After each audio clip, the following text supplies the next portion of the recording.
and welcome to Tech with Heart.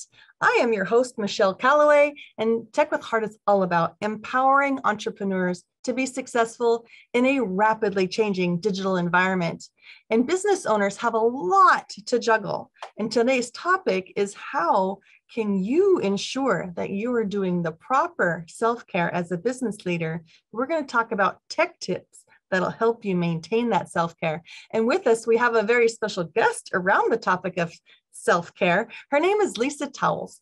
Now, she is also a crime novelist. I mean, she is award-winning novelist, and I'm super excited that she also talks about this topic of self-care. So I could have her on our show today, and we are indeed going to talk about those tech tips that'll help you maintain that self-care. But she's also a speaker, and she is the strategic self-care leader in her own right. And I'm going to ask her to share with you why she is so passionate. So let's welcome to the Tech with Heart stage, Lisa.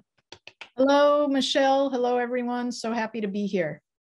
We're happy to have you. What a cool thing that you get to do every day, this crime novelist. We will talk about that a little bit later, but let's dive right in. So tell us why you're so passionate about helping business owners figure out how to manage their own self-care. Yes, so I'm a writer, as you pointed out, and I started from that place. I've been on the writing journey for 20 or 30 years, and I started realizing that there are some things that I was doing as a writer that were kind of sabotaging my ability to feel joy in the path. And I started thinking about kind of some key points. And as I started to kind of expand the idea to other communities and populations, I was realizing that the path of visionaries, creatives, entrepreneurs is actually very similar. So the process of creating is kind of an exhausting proposition. You know, you're taking an idea, you're originating it, you're cultivating it, developing it, expanding it, and then finding a market and finding a place for it in the world. And it's exhausting, wonderful work. But there are things that I think we can do, visionaries, writers, entrepreneurs, to enjoy the path more. So that was where I started from. So you yourself, did you come close to experiencing that just shutdown of overwhelm, possible burnout? Can you tell us a little bit about what you've personally experienced as a writer? Absolutely. And the tips that I've come up with, I have to admit, I don't use them every day and I don't use them all the time. I'm still on that learning journey myself, but I'm realizing that there are things that I can do to enjoy the writing journey better. So some of the things that I talk about are celebrating small wins. You know, it's easy to celebrate a big win, a big success, but the small wins are often going unacknowledged. And if there's a big stretch of time between these big wins, you're going to have really a dry spell where you're not feeding yourself any encouragement. And so celebrating small wins is some of the things that I've started doing for myself, and I really recommend it. It really does kind of feed your heart and kind of remind you why you're on the path to begin with. You know, that's an interesting concept what you just said, because I know that each one of us are uniquely different. And so what we perceive as a win or a way to celebrate a win or reward ourselves is going to be and look and feel very different from one another, I'm imagining. Exactly. It's very unique to whatever your product is and whatever your offering is, and your community and your experience bringing that to your market too. I mean, each individual person knows what they're not giving themselves and knows what they need. I'm just kind of reminding folks with some tips that I am using and that I'm teaching others too. So, well, why don't you go ahead and share with us next on how you help business owners realize and figure out what is best suited for them to manage their own self-care? Okay, so in addition to celebrating small wins, another thing that kind of of course, came from the writing path and journey, but applies really to everyone, is grieving losses. Like it can be grieving a rejection or a disappointment or some kind of small setback. And I think as entrepreneurs and visionaries, what we do is we have this mindset of just keep going, just plod forward, no matter what it is. Something derails us. All right, quick course correct and get back on the path. And I guess what I'm realizing is that it can be really fulfilling to pause and grieve whatever you didn't get. I'm not talking about for a week, I'm saying 5 minutes, just kind of check in with yourself and say, wow, that's really disappointing. I'm really not feeling very good right now. There's something that I was going for and I put a lot of energy into it and it didn't pan out for whatever reason. That can bring a lot of kind of centering and grounding and authenticity to your experience. And when you start doing that regularly, what I have found is that it keeps me more authentic to myself further down the path. So another thing that I teach is the power of saying no. And when I talk about this to other people, a lot of times their eyes widen and I see people's heads nodding. It's really such a universal concept and something that I think very few of us are adept at. Having that that kind of inner guidance system and understanding our capacity and knowing our limits. So saying no is actually a wonderful self-care method. And, someone might be asking us to do something that we love to do. It might be completely on the path of what our craft is and our passion. But if there's just simply not enough of us to go around, it's okay to say, to either say no or not now. Like, I would love to do that, but I just can't take it on right now. Let's talk again in 3 months. That's self-care. That's actual self-care because you're preserving what you have and your capacity for what you want to do most. And you're also not necessarily shutting a door, because a lot of times entrepreneurs feel like, oh, wow, I can't and shouldn't shut doors because I don't know exactly where that path could go, but definitely don't feel like it's going to be I'm going to be able to fulfill or it's going to be of service to me as of today. So that's good that you have that, like, hey, if maybe not now, let's just check back here in 3 to 6 months. I love that. Love that.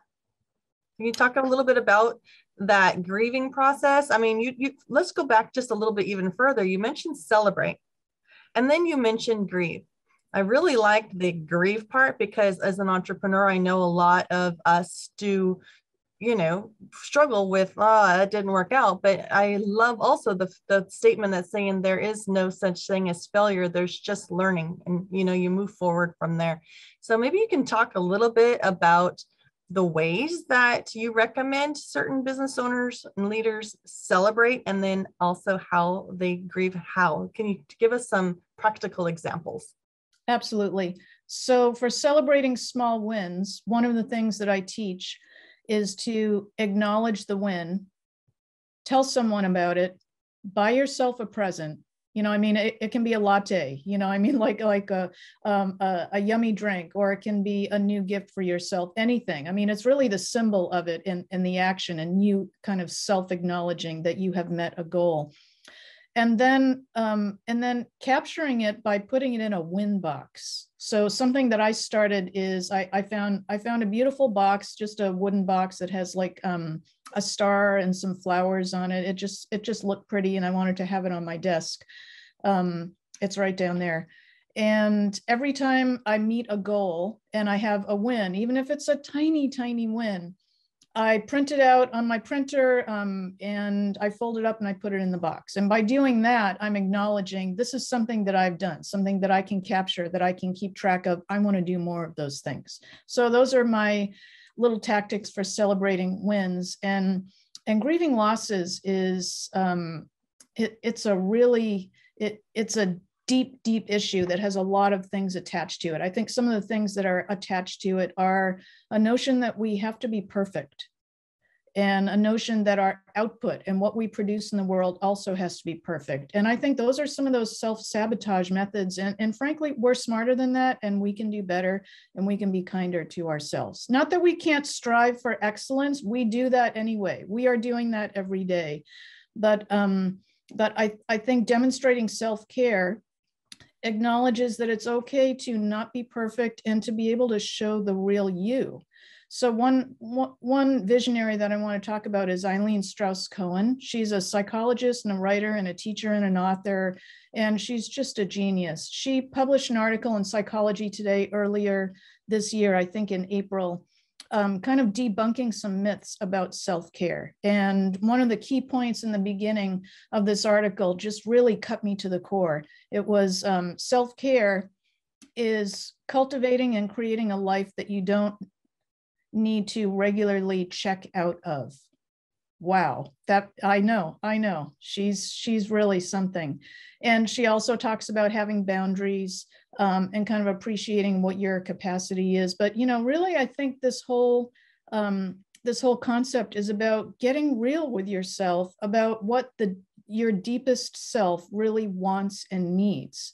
And that's step one. Step two is finding ways to feed that to yourself by acknowledging wins, by buying yourself a present, by taking someone says yes to you when you went for something and printing it out and putting it on your wall and having those visual reminders. You know, I mean, feeding yourself that steady diet of positive reinforcement keeps us wanting to be on the path. And chances are we're doing that for other people all the time. We're just not doing it for ourselves, right? Being able to do business online is crucial for survival, especially during times of social distancing. So how do you survive and thrive in the sea of digital noise? It's a lot like fishing. You need to know who your perfect customer is so that you can use the right kind of lure to attract them. We help you catch your perfect customer and retain them for future sales through highly converting websites, influencer mobile apps, getting you featured in the news and on TV. Hi, my name is Jerry Bowden, U.S. Army veteran and president of Revealio Software Solutions. Our goal is to help you rise above the competition, be seen as an expert authority in your industry, and embrace technology to stay competitive for long-term success. It's more affordable than you may think. So reach out to us at revealio.com and together we will make your business come alive. Yeah, that's like, you know, if you're a carpet, you know, you lay carpet for a living, chances are your own carpet is pretty nasty because you know it needs to be replaced. You just don't have the mental energy to do it.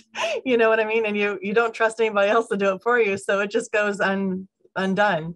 Yeah, you're correct. A lot of times, even I know women are moms, and moms tend to always put others first. It's just kind of I can't say all moms, but at the average, I know I see they're usually very selfless and they just give.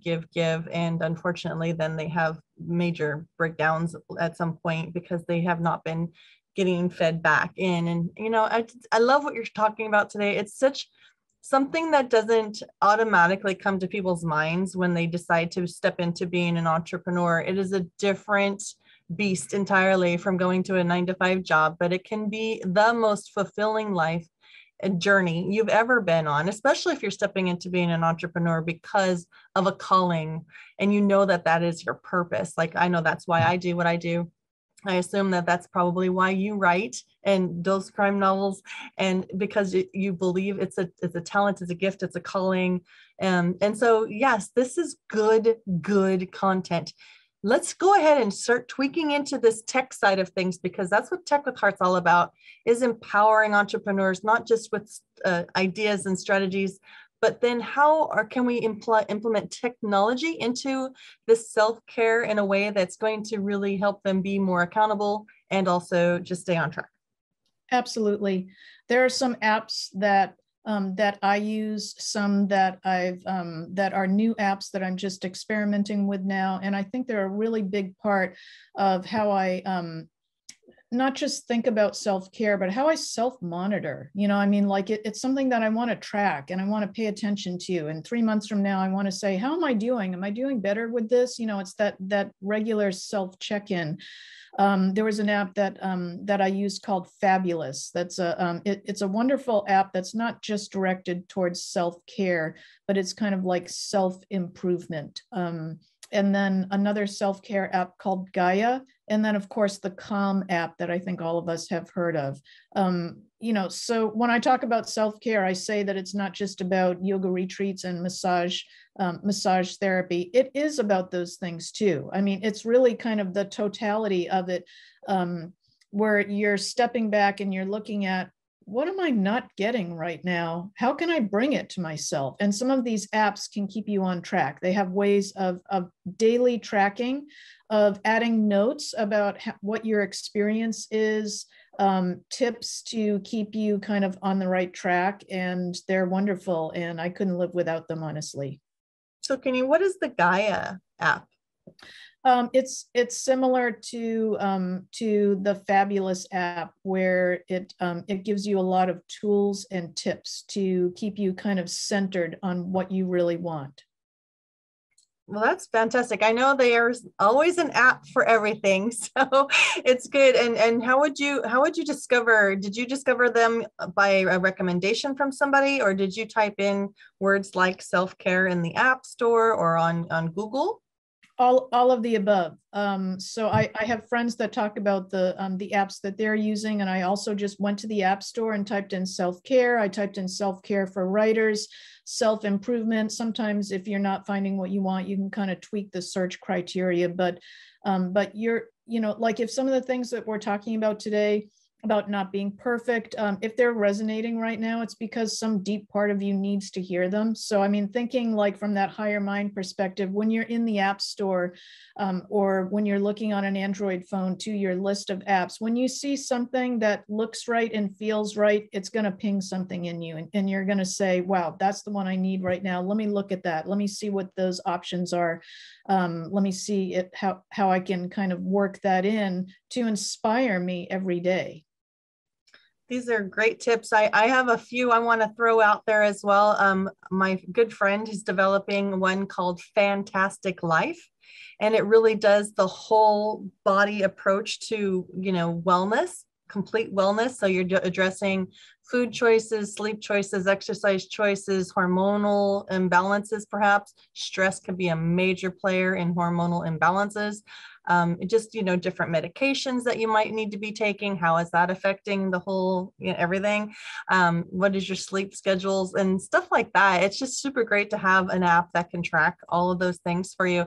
And I know with the advent of artificial intelligence really stepping into becoming integrated into more of our technologies, as technology continues to advance, it's going to get easier because these devices are already going to think ahead for us, which is going to be really beneficial, because we might be so focused on just leading our company that, you might need that little personal assistant to just say, hey, have you stepped up away from your chair today in the last 30 minutes? If not, let's go ahead and just do some stretches. Or, they already have like Fitbits or Internet of Things items that you can wear that will keep track of your pulse and identify how much movement you're doing. So there's just so much neat technology out there to assist you to be the best version of yourself, the best and most effective leader for your business, and just how to maintain contentment as you strive to be fulfilling that vision that you see or that you feel that you're called to, right, Lisa?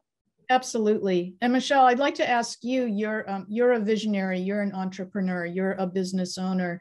What are some things that you use to kind of take care of yourself on the path, or things that you've discovered? Well, I definitely have had to establish boundaries for the amount of time that I choose to be all in with my business versus all in with just living my life. There is a separation. There has to be a separation. Otherwise, it can feel like it's overwhelming and like it's engulfing my life. And I know that my personal call to step up as a business leader is like a form of ministry, and that can easily slip into that personal side of things. But I just have to find my hours of business so that I don't step out of those. And then also making sure that I am getting mental rest as well as physical rest, and also exercising. So those things combined along with, I've been eating a lot cleaner lately, and I think that that's helping my mental as well. And that's just a choice I've had to make for my personal body, what was happening with my body. And I do recommend, of course, everybody eat healthy, but it's sometimes when you're on the go and you're just moving fast, it gets harder. So be aware. I think just be awareness. Awareness is huge. Setting boundaries is huge. Making sure you're getting your rest, and not neglecting your loved ones. That's a big one. Just make sure they feel how the love that you have in your heart, but they're feeling it. Like, what are you doing to help them make sure that they know that? Because running a business can be very consuming in our minds, and then we can tend to neglect the other things in our life. That's so wonderful to hear all that. That's your algorithm. You're finding what works for you. You've kind of picked out the pillars of this is what you need to nurture your heart, and you're doing that. That's great to hear. So Lisa, let's wrap this up with, when people want to, you work with business leaders and visionaries and authors and speakers and all that, as far as how to help them figure out what their best algorithm is for their self-care. How can they reach out to you, Lisa, to possibly work with you? I can provide my email address, and they can reach out to me directly. And if they would like to contact me, I'm offering anyone who's listening to this right now a 20-minute free consultation with me to talk about self-care and how they can bring some self-care practices to their business and their vision and their future. I would be happy to do that. Go ahead and list the email for us. Lisa Marie Towles @gmail.com.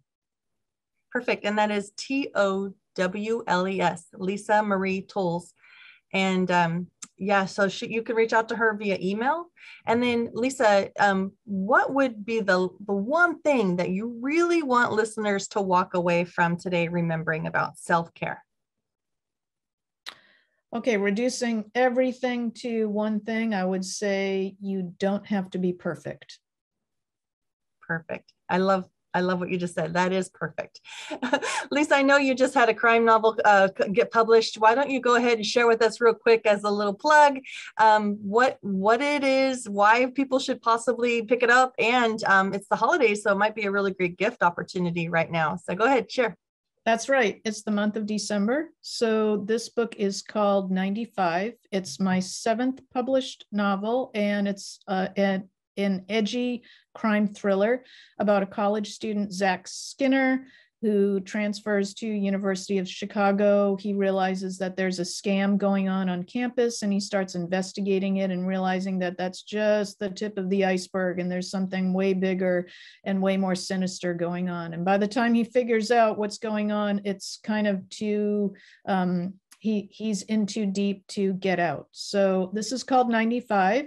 I will be signing copies of this at Vianza Winery in Sonoma on December 11th. If you'd like to meet me and buy a copy of the book, or it's available everywhere online in paperback, hardcover, Kindle, and audiobook.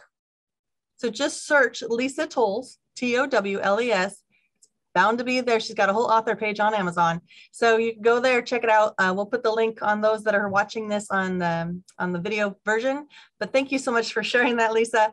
I want to just, again, thank you so much for being a guest on the Tech with Heart show. And I also want to let you know that if you're watching or listening and you are a business expert who wants to breathe life and give insights and value back to an entrepreneurial audience that are really fighting to find that thing that's going to separate them from the rest and to really stand out in a sea of just saturated online business, let's hear from you. If you could be a Tech with Heart guest and breathe life into those entrepreneurs, that would be wonderful. We'd love to hear from you. And if you are an entrepreneur who's looking for a community that would be a safe place to grow alongside with others who also are seeking to implement more business or technology into their business, then we are that heart-centered, forward-thinking community that really wants to help you grow. We come together, we grow alongside one another. There's no judgment here, and we really simplify technology so that anybody, even a 4th grader, can grab those concepts and run with it. So please reach out to us at techwithheartnetwork.com. We'd love to hear from you and have you join our community. So thank you for tuning in, and here is to your success.